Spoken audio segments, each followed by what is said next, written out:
Q&A discussion-y thing here because there's quite a few people here who might be like new to the trilogy or just like not know who I am. That's fine. I mean, why are you here? But yeah. So yeah, we're just gonna do a bit of a Q&A for like I guess half an hour-ish, and then we will like open the floor up to some more questions at the end of that, I think, and then just sort of wrap up, and then after that be back to the vague mingling. But I always find having a bit more structure makes it less intimidating, especially if you don't know anyone here. And yeah, after the Q&A, I recommend finding someone who you don't know and saying hi to them because they might not know anyone else. So, and this is Jessica, my agent, and she is she has been my charioteer this afternoon, wheeling me around London for great many tourists' ankles were casualties in this duel. They need to learn to get out of the way. So she's going to also be the questioner. I am, indeed. It's so nice to see everyone. So, first question. For those who are new to the trilogy, what's it all about? So this trilogy is about a traumatized teenage assassin who is trying and failing to live a normal life in the fictional city of Espera. And when we say failing, I mean she killed someone in chapter 1 of book 1, which was, not a great start. And the city of Espera was founded for the purposes of weapons development during the First World War and is now functionally controlled by these two guilds of assassins who developed out of those weapons manufacturers.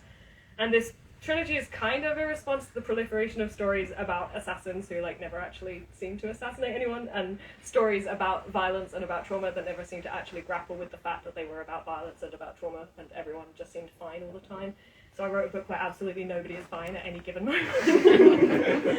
And it was also born of my desire to have more kind of morally complex, dark upper YA books that didn't have romance in, because it seemed like once you pass a certain threshold of darkness, it was also now everyone's snogging all the time, and I'm just not into kissing, so there's very, very little kissing in this trilogy. I can no longer say there's no kissing in it. There's a tiny bit, but it doesn't go very well, so it's fine. That's for those of you who haven't read Moth to a Flame yet. You'll get that. Spoilers. Yeah. So speaking of Moth to a Flame, how does it fit in with all the rest? What's this one about? So this third book, it's substantially focused on the aftermath of the Hummingbird Killer, which makes it really hard to talk about without spoilers, but I'm going to do my best because I know not everyone will necessarily have read both of the first two. It's very much about Isabel's need to process and heal after everything she's been through, which is a lot. I think I can do as many spoilers as the blurb does. So the blurb tells us that Isabel is now outside of Espera. So that's where we're starting. She's having to grapple with an unfamiliar world and the relationship between that world and the city she's left behind. Because up until now, we've been very much inside these city walls, and now we're having to understand how does this closed city relate to the rest of the world. We have a lot less murder in this book, I would just like to say. Everyone keeps messaging me oh, I hope you're not going to kill everyone on Earth. And I'm like, there's less murder, and they don't believe me. I get messages that are oh, there was genuinely less murder. Yeah, I've been telling you guys that for 6 months. You have trust issues, I get it.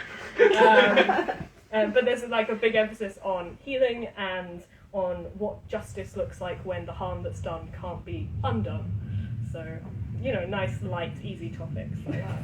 And did you always know the ending for Moth to a Flame, or did you plan that from the start? Well, I sort of wrote the trilogy in the wrong order. I sort of wrote book 3 first, or started writing it. So Isabel was originally a secondary character in a completely different book.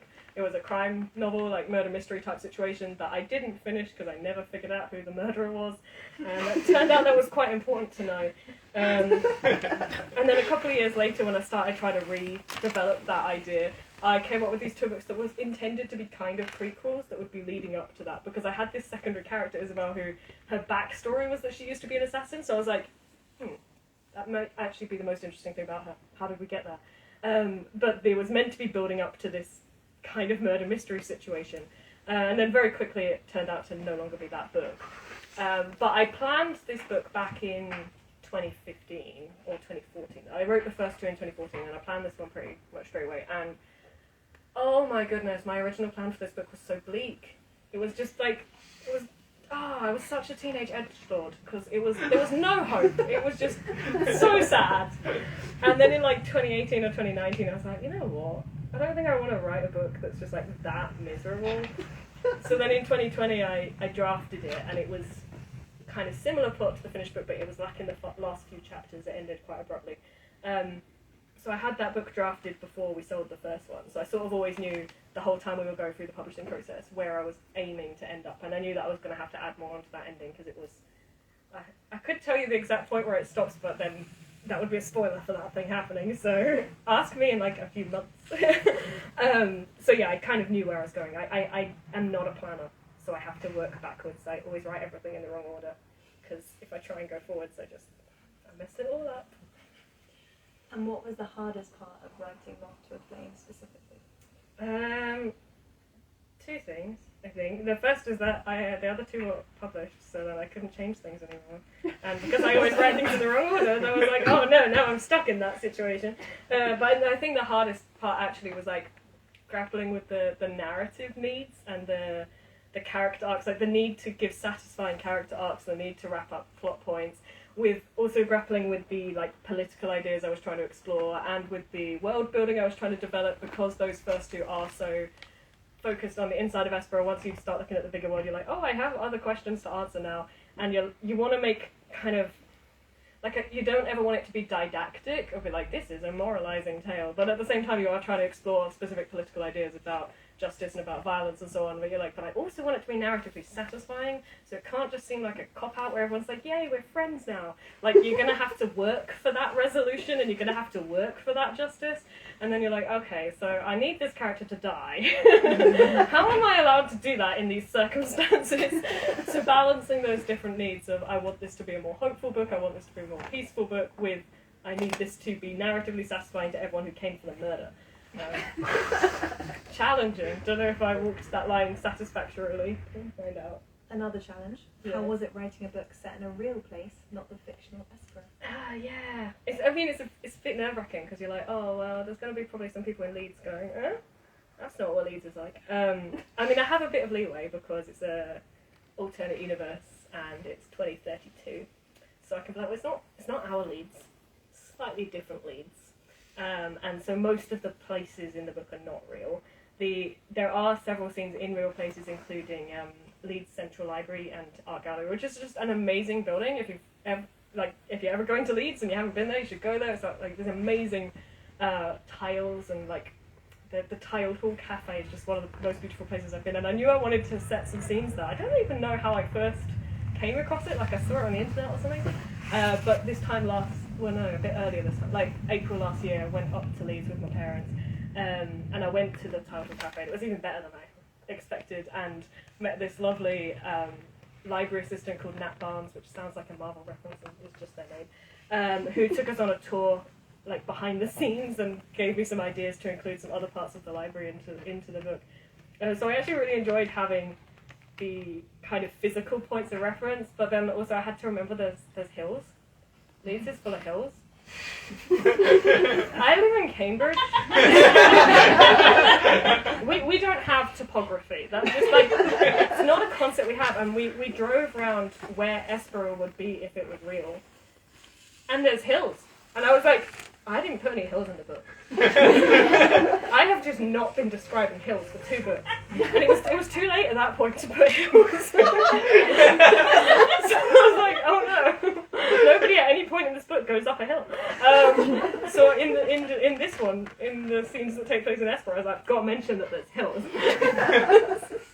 Because yeah, it just didn't occur to me. So now whenever I'm writing anything, I was like, right, just gonna go look at a contour map. You don't know until you live in East Anglia for several years, then you're just like, other places go up and down. Interesting. Vertical landscape. Which leads really well into my next question, which is, what's the weirdest and wildest thing you've had to research for this series? I have researched a lot of poison. I've spent a lot of time learning how to kill people. And at one point I had a notebook, and it had like a list of symptoms I wanted the poison to induce. And then I had like a list of poisons that could induce some or all of those symptoms. That I was like crossing them off the list. And I was at a ballet rehearsal. It was Romeo and Juliet, appropriately enough.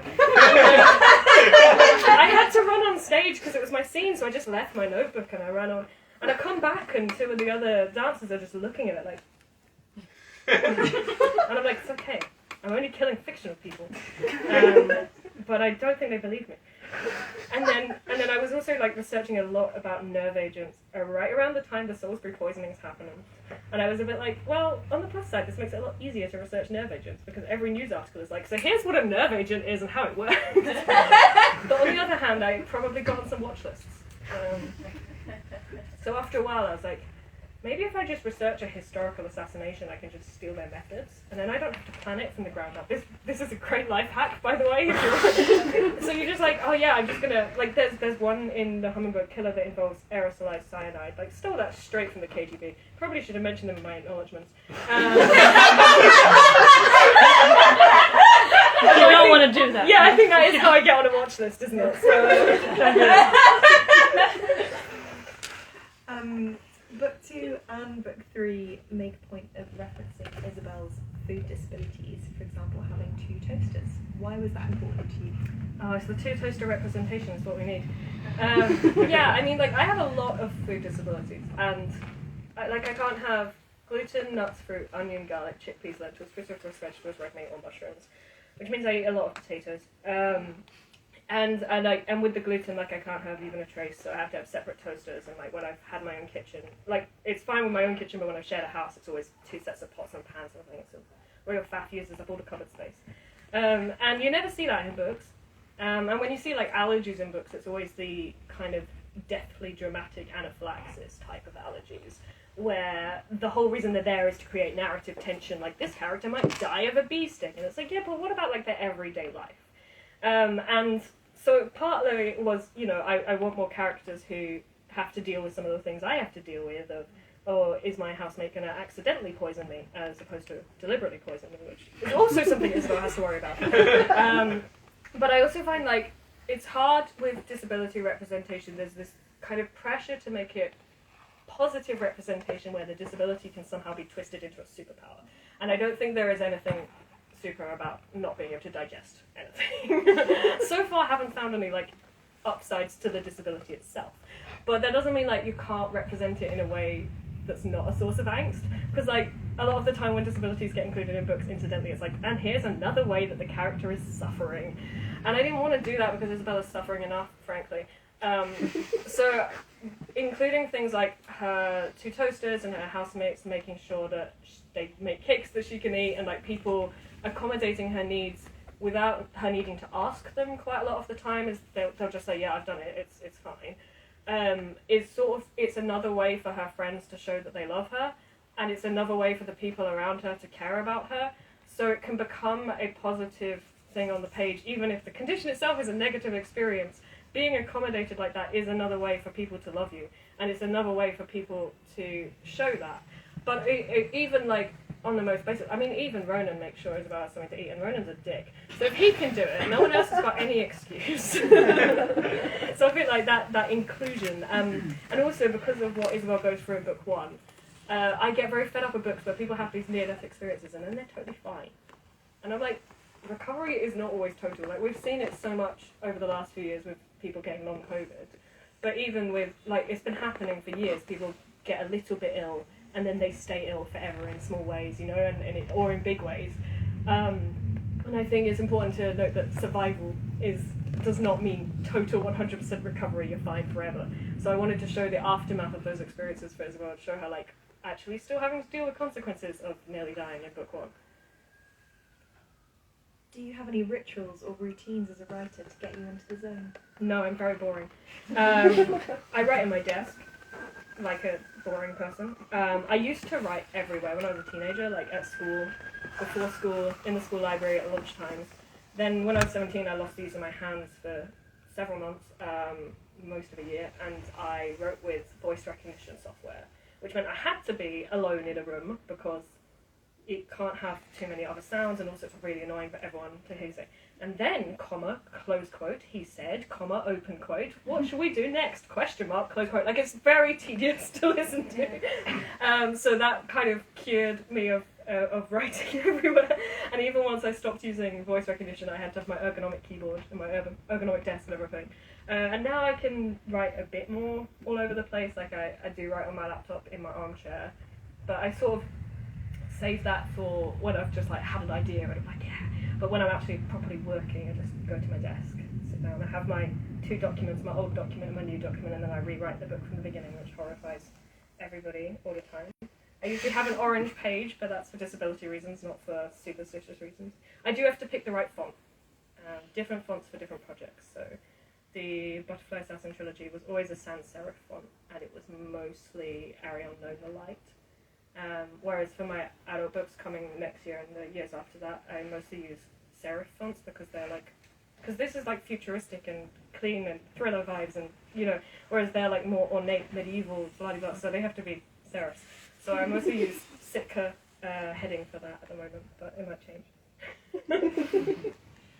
This trilogy is quite overtly political, looking at the arms industry and the military recruitment of teenagers. In this book, the British Army is referenced by name, so it's no longer solely through the fictional lens of the guilds. What prompted you to write about this? I am perpetually mad at the British Army. So mostly that. No, I mean, it's one of those things where in this trilogy I find that if you abstract something that's happening in real life and put it into a fictional situation, you can get people to agree that it's bad. And then they're like, oh yeah, it's really terrible that the guilds are recruiting teenagers and teaching them how to kill people. And I'm like, yeah, did you know that 20% of all new recruits to the British military are under the age of 18 and 25% in the army specifically? And most people don't know that, and I'm quite surprised to hear that. But that's been the case for quite a few years now, and it's all sectors of society. Like low-income kids get targeted through programs that like portray it as adventure, that portray it as a chance to develop skills that they wouldn't otherwise have options to develop, especially like these days that there's hardly any opportunities for lower income teenagers to get practical skills because they can't do all the like after school clubs and everything. So things like the army step in and fill that void. And you see targeted advertising on GCSE results day for people who might not have other options. And then the rich kids, you've got the like combined cadets forces in the private schools, where in some schools it's basically compulsory for some kids, and you've got the officer training programs at the older age. And for the middle class kids, you've got all the bit of both sides, and you've got things like the Corps of Army Music, and that's where I got personally affected by it. When I was 16, and I had like just turned 16 the month before, I did a course with the Corps of Army Music that they sold to us as, here is a work experience opportunity where you get to spend a week playing in a professional orchestra, and you get to find out what it's like to play in a professional orchestra. It's with the Royal Artillery Band and Orchestra. And like, yeah, we did get to do a concert with a professional orchestra, but they also basically pivoted partway through the week to an intensive recruitment tactic, and they would like take us round all the newly done up rooms in the barracks there and talk about how the rent was only £50 a week, and also the whole time you're in basic training you're not paying rent, so then you're saving everything you earn while you're in basic training, like really emphasizing the financial opportunities and selling it to us as, oh, this is the most stable career you can have as a musician, which might be true, except they did restructure the Corps of Army Music 2 years after that, and the orchestra part of it stopped existing. So I'm not sure if that was actually true, but I know quite a few people who ended up going into the military as musicians because of that course. And when I look back at photos, like it was February 2012, my birthday's late January, so I was just 16, and I look at those pictures and that is a baby. That is a child, and I could have joined the military right there at that age. You can start applying age 15 in 7 months, and you can join from 16. And I think that's really messed up. And then on top of that, we've got things like the UK complicity in the arms trade, which has obviously been a hot topic lately with, campaigns to divest from Israel and like arms sales that are supporting genocide, but it has been going on for years. Like people like the Campaign Against the Arms Trade have been talking about this for years. And you think about things like, there's the massive security and arms fair at the Excel Centre, the place where they hold Comic-Con, and then they also hold a massive arms fair there. Like, that's messed up, isn't it? That is that normalised that you can just have a convention for weapons. And a lot of people don't really know anything about this, and it's so hidden. And when you start raising the topic of maybe we shouldn't let the army go into schools and shouldn't let them recruit 16-year-olds. People are like, oh yeah, but they teach them things more than just fighting, you know, they're going to learn all these practical skills. Or like people talk about cadets and they're like, oh, but in the Navy cadets they get to learn all this stuff about boats, and in the, you know, the RAF cadets they get to learn about flying. And it's like, yeah, but like, why don't we have those opportunities in a civilian setting? Why have we set up society in such a way that the only way teens can learn that is to join the military? We should set it up differently. So I like to abstract it a little bit into a fictional situation and then get people to go, oh, that's bad. And I'm like, yeah, it is. I want to get mad about some stuff with me. Because I think people respond better if they don't think you're talking about reality. Because reality is normalized and they're like, well, that's how it's always been. So it doesn't have to be. Fiction gives you a chance to propose a world where it doesn't have to be like that. And then there was also the thing of like, you know, I said that I wrote this in the wrong order, and I was like, well, I've got this character whose backstory was that she used to be an assassin, and then I started looking at how that happened. And I set out to answer the question of, in what world would a teenager have ended up in a situation where killing people seemed like their best option?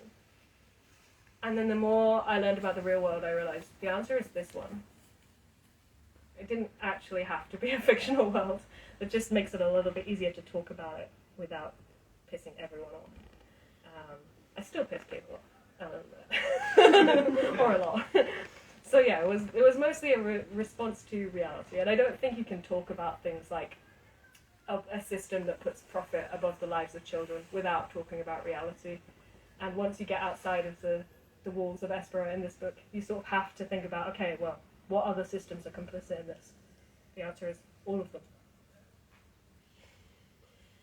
Some people might say Isabel doesn't deserve a redemption arc after what she does in The Hummingbird Killer. What do you say to them?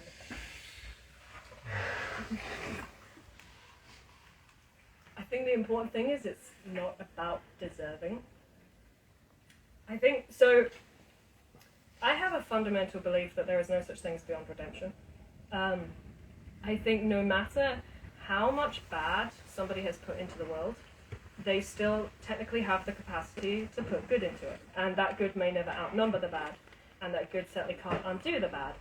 But we have no right to take away their opportunity to do that good. That's why I'm fundamentally against the death penalty, for example, because the death penalty says there is no possibility in which this person could ever put anything into the world that's worth having.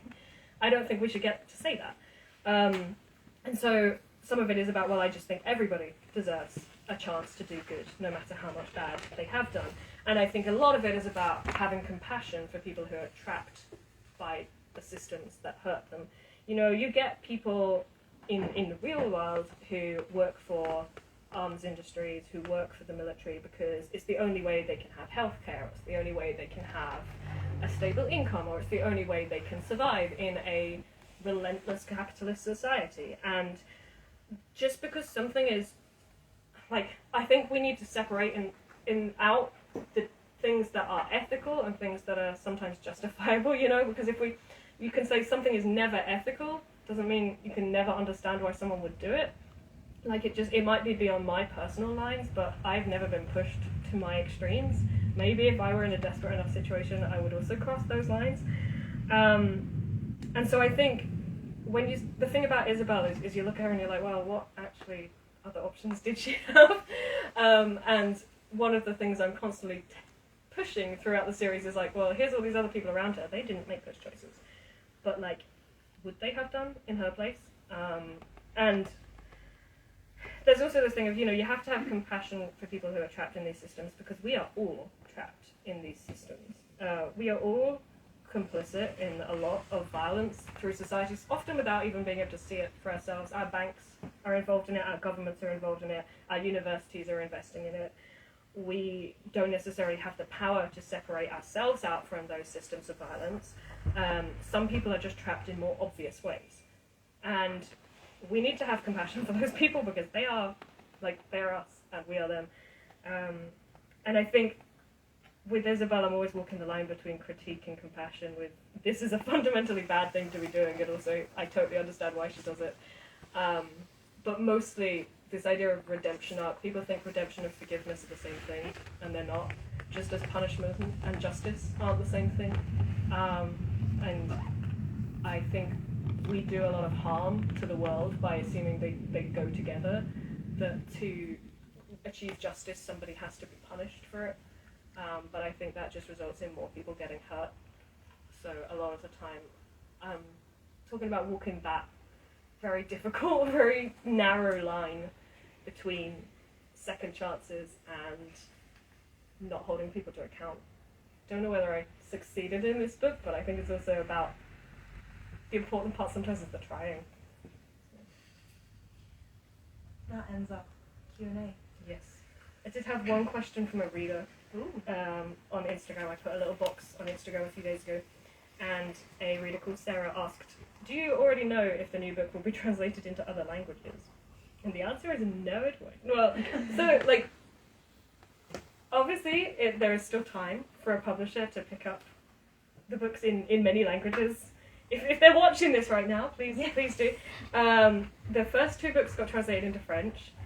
The third book will not be translated into French so far because sales were not good. The French don't like me. So far, nothing lined up for this one.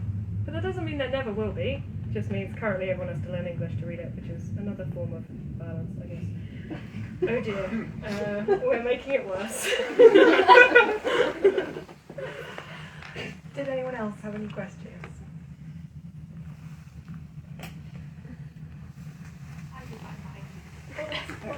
Sorry. You mentioned using speech-to-text software and having to say all the punctuation marks. Yes.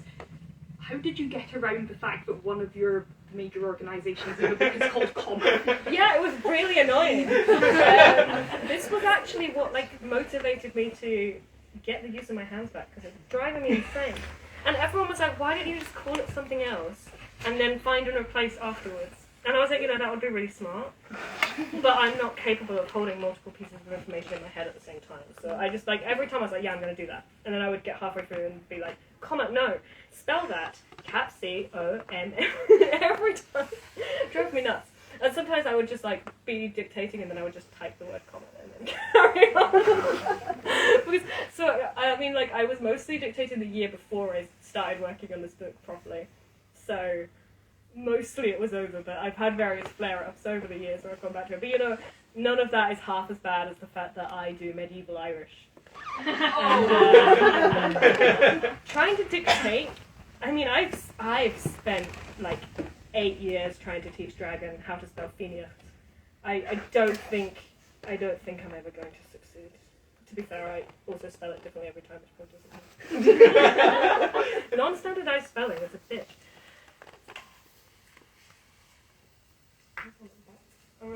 Yeah, just a quick question. You mentioned how dark the story got to be, and I was thinking about this balance between YA being kind of adventurous, funny, fun, and being obviously dark. So what is the order of the decision? Did you decide to write YA first, or it just turned out to be YA?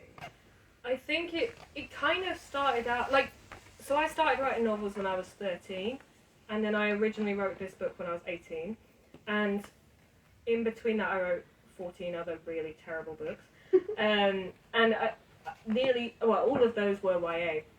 I think just because that was what I was reading at the time. So that's what naturally came out. And I was a teenager and I wanted to write things that I wanted to read. So it sort of just happened that way. But it was, at the same time, there was a conscious intent of, I want to write an upper YA book that is going to be morally challenging and not have romance. Because I was responding to a lot of the books that I was reading at the time. And I've read some YA books that get really dark, but I have also read a lot that are terrified to kill off any of their characters. And every time someone dies, and you get really sad about it, and then they bring them back. I'm like, oh my god, I cried over that. Come on, just let them stay dead.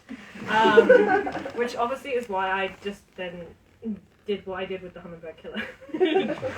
An absolute bloodbath.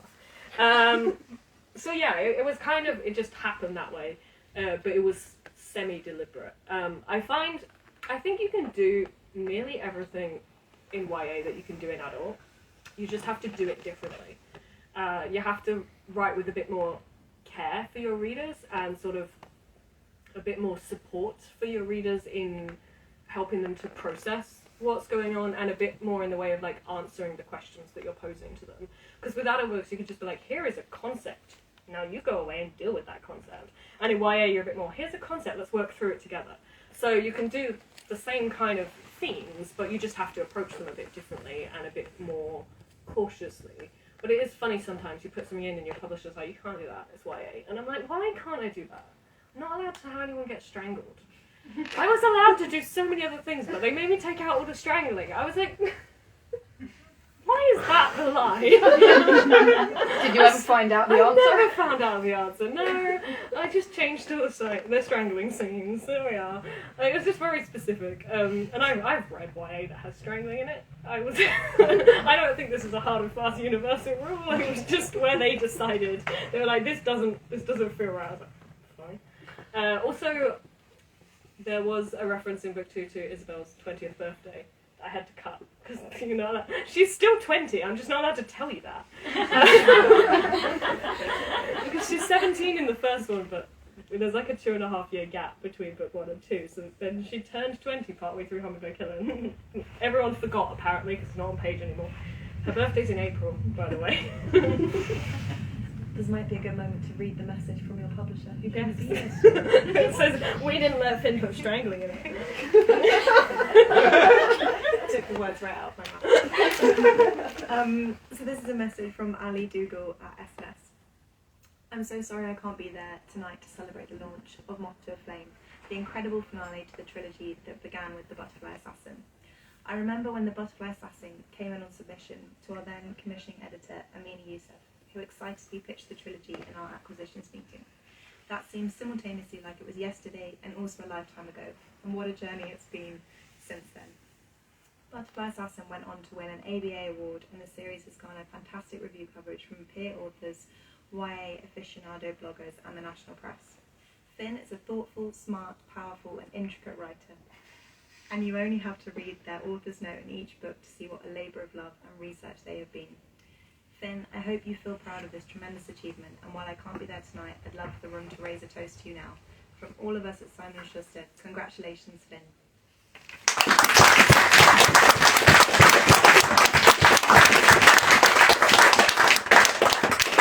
And then I just have a few words to say myself. So I am, as Finn said, Finn's agent. Finn signed with me on the 15th of May 2020 with their debut novel. 4 years later, I am so proud to see the third and final instalment of this brilliant trilogy launch. Moth to a Flame is everything that I hoped it would be. It's exhilarating and beautifully written and wise beyond its pages. From the first moment I read Finn's words in a Twitter pitching event, I knew this was a very special author. Since then, you have impressed and delighted me with books that defy age categorization and are wonderfully genre-bending. And sometimes just show up with them out in surprise, like, hey, even one book written in a week. Yeah, I accidentally wrote a vampire rom-com. And it's really good. You said that, it really is. Yeah. I have been honoured to go on Isabel's journey with you, Finn. And although one chapter is closing here tonight with wonderful friends and family, I know it's the start of many more. More stories, more characters, more incredible novels to come. Tonight, though, a moment for Isabel Ryan's and her creator. Please join me in raising a glass to a 1 in a million author and person, Finn.